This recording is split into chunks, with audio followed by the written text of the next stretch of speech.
The last full equipment practice revealed harsh truths that the coaching staff did not want to see. If you thought our preparation was going wonderfully, brace for impact. The field separated the men from the boys and exposed open wounds that could jeopardize our entire season. First, one player from our roster is collapsing on the field. The guy is making absurd consecutive mistakes. The pressure hit hard, and his chance of staying on the team is hanging by a thread. But the crisis in our preparation is much deeper. While this competition is falling apart, 3 key players from the roster are seriously disappointing in this early phase of work. They are making mistakes, accumulating failures, and putting the entire coaching staff's planning at risk. But hold your anger, because the main bomb comes now. One of those guys who is melting down in practice is absolutely vital to the success of our offense.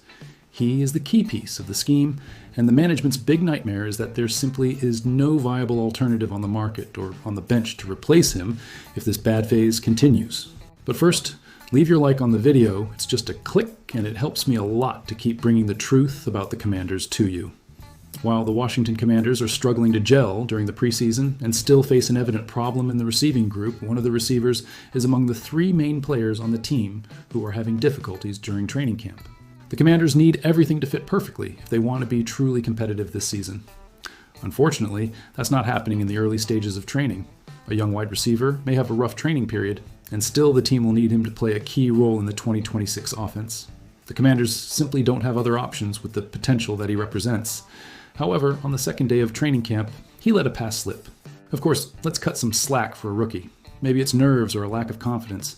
But if this continues, the already fragile situation of the Commanders at the receiver position will become even more concerning.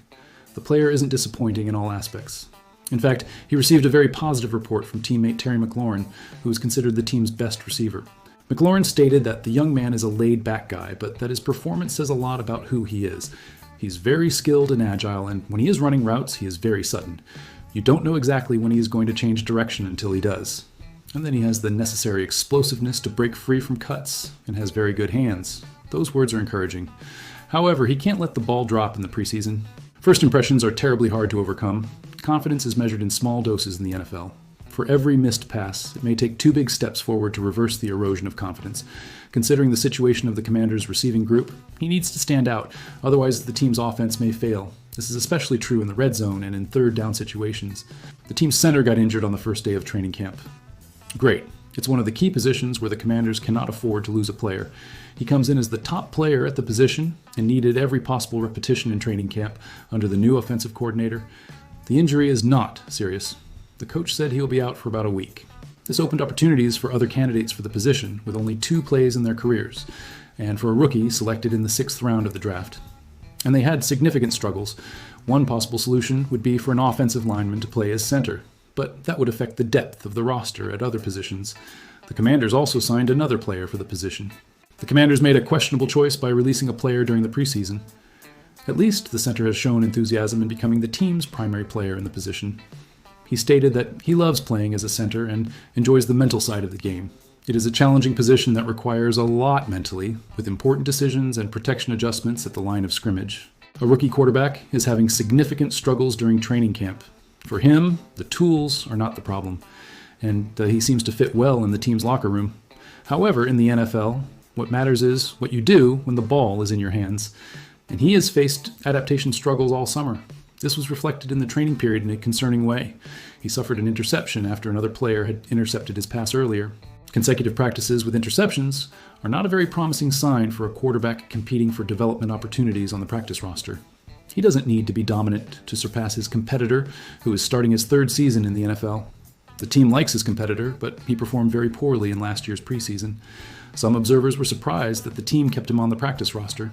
But this rookie has a lot to prove to become the 3rd quarterback, and his time is very limited to make a good impression.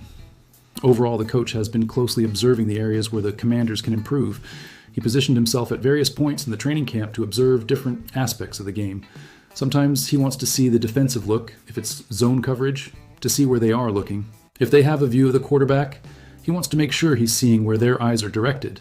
Sometimes he wants to see the situation from the offensive perspective, as if he were the center, the quarterback, observing the spacing and the reaction time. That's where he can gauge the accuracy, like precise passes to the right side of the zone to extend plays. These are small details he tries to identify that he may not have noticed from the sideline. After a day off on Sunday, the Washington Commanders returned to practice on Monday for the fourth day of training camp, which also marked the first day with protective gear. The increase in physical intensity in practices allowed a draft-selected linebacker and several members of the defensive line to shine. The offense produced more scoring plays than in previous practice sessions. The linebacker made his presence known immediately, finding a running back in the hole at the line of scrimmage right on the first play of practice. This wasn't the only time during practice that he blocked a running route and nullified the play for no yardage gain. His athletic ability was already easy to see in shorts. Now that the protective gear has been introduced, Washington could see more clearly how his physique can translate against the running game. He definitely became much more visible on the field after contact was introduced and did everything a first-round selected linebacker should do.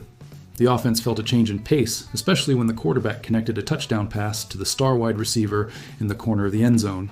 Then he threw a precise touchdown pass to the tight end who secured the ball before reaching the back of the end zone. These numbers may not seem like much, but they are encouraging after the defense dominated most of the first three practices. The quarterbacks also found a running back for a touchdown, but the big moment came on a run down the sideline that took him more than 10 yards down the field. A rookie edge rusher specialist was one of the players who clearly benefited from the start of practices in full gear. He deflected a pass from the quarterback after demonstrating his athleticism earlier during pass protection drills. With so many players on the current roster, it's hard to define his position in the team's hierarchy. But if he continues to deliver performances like today, that will become easier. One linebacker also had a good day, intercepting a pass from the rookie quarterback. He prevented a potential two-point conversion intended for the tight end. He's at the end of a fairly large group of linebackers, so any kind of disruption provides him with valuable tape for special teams. The competition for the kicker position continued with both players making all 6 kicks in practice. While the important thing is that both are performing well and not missing, each converted kick makes the competition even tighter. The presence of the rookie quarterback in this section for yet another interception is not a good sign. Turnovers in 3 consecutive practices are hard to defend or ignore. He's trying to take the place of another quarterback as a developing quarterback.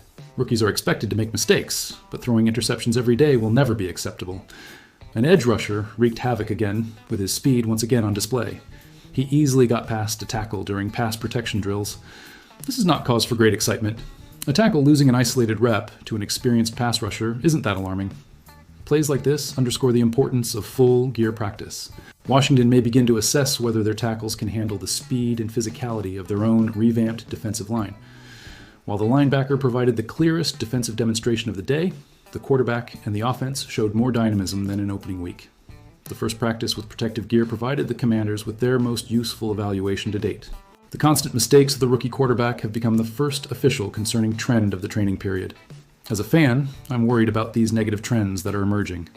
We need to see quick improvements if we want to have a competitive season.